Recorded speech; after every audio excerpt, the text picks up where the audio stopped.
Hey Koreans again viewers, this is Megha Bansal और आज हम बात करने वाले हैं हिडन लव के एपिसोड 11 की। So let's get started. यहाँ जी जब क्लॉन मशीन देखती है उसे जियाशु वाला इंसिडेंट याद आता है। वो उस मशीन से खेलने लग जाती है। तभी मिंग उसे खेलता देख खुद खेलने लग जाता है ताकि वो सॉफ्ट टॉय गिफ्ट में जी को दे सके। जैसे ही मिंग जीतता है तभी जी भी जीत जाती है। वो अपना जीता हुआ टॉय देख के बहुत खुश होती है। मिंग कहता है एक तुम रख लो और दूसरा मैं रख लेता हूँ। मिंग उससे खाने की पूछता है बट जी कहती है लेट बहुत हो गया है। वो दोनों वहाँ से चले जाते हैं। जैसे ही मिंग जी को हॉस्टल छोड़ता है तभी जी के रूममेट वहाँ आकर new year eve central plaza में सेलिब्रेट करने का सोचते हैं। वो लोग मिंग को भी इनवाइट करते हैं। प्लान डिसाइड हो जाता है। यहाँ सभी न्यू ईयर ईव सेलिब्रेट करने के लिए निकलते हैं बट जी बहाना मार के मना कर देती है कि बाहर बहुत ठंड है। रूलान तैयार होकर आती है। वो सबसे अलग दिखती है। सभी उसे देख के चौंक जाते हैं। फाइनली सभी वहाँ से निकलते हैं। मिंग और शियांग लड़कियों का बाहर वेट करते हैं। सभी वहाँ पहुँचते हैं। मिंग रूलान को देख के कहता है आज ग्लासेस नहीं पहने तुमने। शिन एग्री करके कहती है अच्छी लग रही है ना ये। मिंग एग्री करता है। शिन रूलान को कॉन्फिडेंस में रहने को कहती है। वह सभी को पार्टी में चलने को कहती है बट मिंग जी के बारे में पूछता है। वह उसे जी के ना आने का रीजन बता देती है। मिंग जी के लिए कुछ गिफ्ट लाया होता है। वो उसे और छुपाता है। सभी लोग वहाँ से पार्टी के लिए निकलते हैं। यहाँ जी जैसे ही खाने जाती है तभी उसे जाशु का कॉल आता है। वो उससे पूछता है क्या कर रही हो। जी कहती है कुछ भी तो नहीं। जाशु कहता है मेरी कंपनी में डिनर है, मैं उसमें अपनी फैमिली को ला सकता हूँ, तुम चलोगी क्या। जी मन में कहती है मैं आपकी फैमिली का हूँ। वो जाशु को मना कर देती है। जाशु कहता है अगर तुम्हें भीड़ नहीं चाहिए तो हम अकेले डिनर करेंगे। जी आनाकानी करती है बट जाशु उसे मना लेता है। यहाँ जी और जाशु दोनों रेस्टोरेंट में डिनर करते हैं। तभी जाशु पूछता है तुम अपने रूममेट के साथ क्यों नहीं गई, क्या तुम्हारी उनसे पटती नहीं है। जी कहती है ऐसा नहीं है, वो लोग सेंट्रल प्लाजा गए हैं, वहाँ बहुत भीड़ होगी और यही बहुत ठंडा है इसलिए मुझे बाहर नहीं निकलना था। जाशु कहता है जब मैंने पूछा तो तुम मान गई। जी कहती है वो इसलिए क्योंकि मेरी तरफ से आपको ट्रीट देना ड्यू था। अगर मैं नहीं आती तो आपको लगता कि मैं आपके साथ नहीं खाना चाहती। जाशु कहता है मैं मजाक कर रहा था और जो भी हॉस्पिटल में हुआ वो भी बस मजाक ही था। जी एग्री करती है। जाशु कहता है आज मैं तुमसे सॉरी बोलना चाहता हूँ। जी कहती है उसकी कोई जरूरत नहीं, आप ऑलरेडी सॉरी बोल चुके हो। जाशु कहता है और खाओ ना, ट्रीट मेरी तरफ से है। जी कहती है ट्रीट तो मैं दे रही हूँ ना। जाशु कहता है क्या मतलब है तुम्हारा, इसके बाद तुम मुझसे नहीं मिलोगी। ओह, इस अकेले बुड्ढे के लिए इस लड़की को अब पड़ी ही नहीं है। अब तुम अपने भाई के साथ नहीं खाओगी। जी कहती है आप खाओ, आज आप बहुत बात कर रहे हो। जाशु कहता है ऐसी बात नहीं है, मैं हर रोज तुम्हारे साथ कहाँ खाता हूँ, अगर आज मैंने ज्यादा बात कर ली तो क्या बिगड़ जाएगा। चलो बताओ तुम्हारी स्टडी वगैरह कैसी चल रही है। जी अपनी डिटेल्स देती है। तभी पीछे से यिंग और उसकी फ्रेंड डिनर के लिए आती है। तभी यिंग को जाशु दिखता है। वो उसके पास जाकर पूछती है तुमने मेरे कॉल का जवाब क्यों नहीं दिया। जाशु कहता है मैंने कहा ना मुझसे कांटेक्ट करने की अब तुम्हें कोई जरूरत नहीं। यिंग गुस्से में पानी का ग्लास उठाकर जाशु के मुंह पे पानी फेंकती है। तभी जी को गुस्सा आता है। वो भी पानी का ग्लास उठाकर यिंग के मुंह पे पानी फेंक देती है। यिंग पूछती है कौन है तुम। जी कहती है उससे कोई फर्क नहीं पड़ता। यिंग चिल्ला के कहती है तुम्हें पता है मैंने उसके साथ ऐसा क्यों किया। जी कहती है जो भी हो मुझे उससे कोई फर्क नहीं पड़ता। सुनो जो भी तुम यहाँ करोगी वो भी मैं तुम्हारे साथ करूँगी। यिंग जैसे ही गुस्से में जी को मारने जाती है तभी जाशु बीच में आकर उसे रोक कर कहता है क्या कर रही हो तुम। यिंग पूछती कौन है ये, तुम ऐसा नहीं कर सकते। जाशु तुम्हें लगता है कि तुमने मेरा कर्ज उतार दिया, नहीं तुम गलत हो।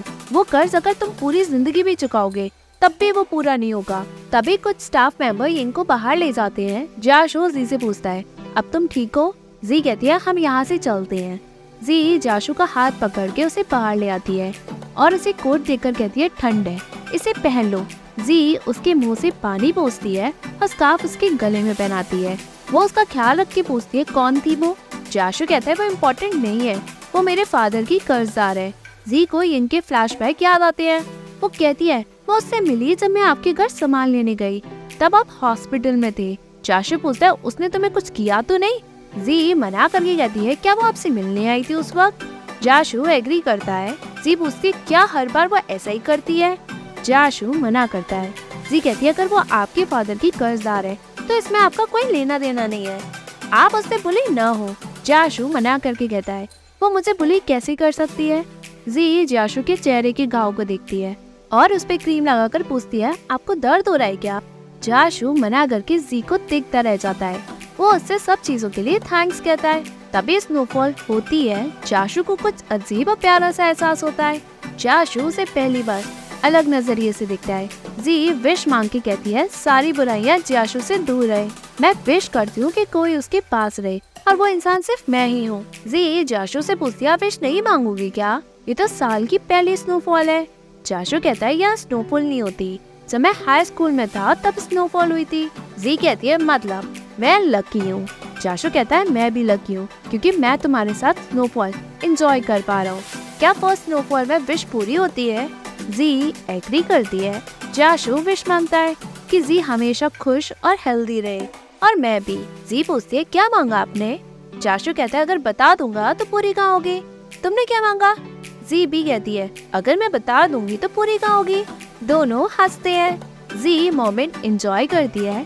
जाशु उसे देखता रह जाता है। यहाँ सभी फ्रेंड्स और रूममेट्स न्यू ईयर की विशेस मांगते हैं। रोलान मिंग को पसंद करती है। वह रोलान से पूछती है कि तुमने क्या विश किया? रोलान बहाना मार देती है। सभी लोग खाने के लिए वहाँ से जाते हैं। बाद में रोलान मिंग से पूछती है, तुमने क्या विश किया? मिंग कहता है, मैंने विश किया कि जिसे मैं लाइक करता हूँ उसकी जो भी विश हो वो पूरी हो जाए। रोलान उस पर्सन को लकी बताती है। वह सभी को खाने के लिए बुलाती है। वो लोग वहाँ जाते हैं। यहाँ जैसे ही जाशु घर लौटता है वहाँ यिंग होती है। यिंग उसे बार बार अपनी गलतियों के लिए सॉरी कहती है। जाशु उसे अवॉइड करता है। यिंग ड्रामा करके कहती है, मेरा तुम पे कर्ज है, भूल गए क्या तुम? तुम्हारे फादर ने मेरे फादर को मारा, तुम्हें नहीं पता क्या? जाशु कहता है, मैंने उसकी बहुत बड़ी कीमत चुकाई है, मेरे डैड ने भी चुका दी, अब कोई कर्ज नहीं बचा। यिंग उसे पकड़ती है। जाशु उसका हाथ छुड़ाकर अपने फ्लैट के अंदर आ जाता है। यिंग बाहर से चिल्ला के कहती है, तुम्हारी मदर ने प्रॉमिस किया था कि तुम मेरा अच्छे से ख्याल रखोगे। जाशु को बहुत बुरा लगता है। वो अंदर आकर अपना मुंह धोकर वो इंसिडेंट को याद करता है जो भी कुछ हुआ। यहाँ जाशु और उसकी मदर यिंग की फैमिली से सॉरी कहने आए थे, बट यिंग की फैमिली ने जाशु और उसकी मदर को थप्पे मार के बाहर निकाल दिया। बाद में यिंग कहती है, मुझे मेरे डैड वापस चाहिए। जाशु की मदर घुटने पे बैठकर सॉरी कहकर कहती है, हम सब कुछ पे कर देंगे, भले ही हमें अपना घर बेचना पड़े, जो भी करना हो हम वो सब करेंगे, बट पूरा पेमेंट टाइम पे होगा। मैं और मेरा बेटा तुम्हारी बेटी की पूरी जिम्मेदारी पूरी जिंदगी निभाएंगे। दूसरे ही दिन स्कूल में जाशु सॉरी नोट यिंग की टेबल पे रख देता है। यिंग उसे देख के अवॉइड करती है। जाशु कहता है, तुम स्कूल कई दिनों से नहीं आई, अगर कुछ हेल्प चाहिए तो मुझे बता देना, बट यिंग उसे दोबारा अवॉइड करके चली जाती है। स्कूल के बाकी बच्चे बात करते हैं कि जाशु के फादर ने यिंग के फादर को मारा, मतलब एक्सीडेंट कर दिया। जाशु के फादर जिंदा है क्योंकि वो यिंग के फादर को मार के भाग गए। उस हिसाब से ये मर्डरर का बेटा है। जाशु ये सब सुनकर बहुत बुरा फील करता है। दूसरा लड़का कहता है, अगर मैं उसकी जगह होता तो स्कूल कभी नहीं आता। जाशु यहाँ सब सोचकर दुखी होता है। वो अपनी मॉम की फोटो देख के सॉरी कहकर कहता है, मैं आपका प्रॉमिस पूरा नहीं कर सकता। वो जी की पिक्चर देखता है। उसे जी की पुली वाली बात याद आती है। तभी बाहर पटाखे चलते हैं। जाशु टेरेस पे चला जाता है। यहाँ जी भी वही नजारा देखती है। जाशु पिक्चर क्लिक करता है। तभी उसे जी की तरफ से न्यू ईयर की विशेस आती है। जाशु भी उसे हैप्पी न्यू ईयर रिप्लाई करता है। जी कहती है, मैं फायरवर्क देख रही हूँ, और आप? जाशु भी खुशी से पिक्चर भेज के कहता है, मैं भी। जाशु को जी वाले सभी फ्लैशबैक याद आते हैं।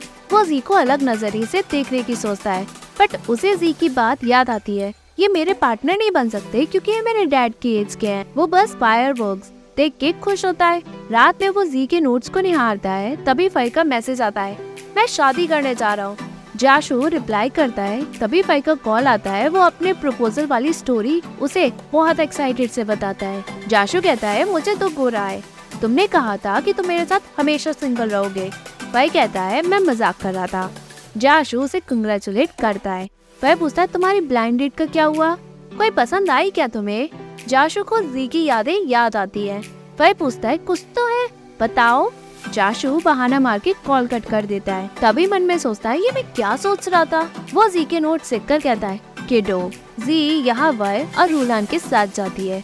वो जाशु को मैसेज पे कहती है, मेरे पास आपके लिए कुछ है, मैं आपके ऑफिस उसे देने आ रही हूँ। तभी मिंग और श्यांग वहाँ आते हैं। मिंग जी से कहता है तुम उस दिन न्यू ईयर ईव में नहीं आई, अगर तुम फ्री हो तो हम चले क्या?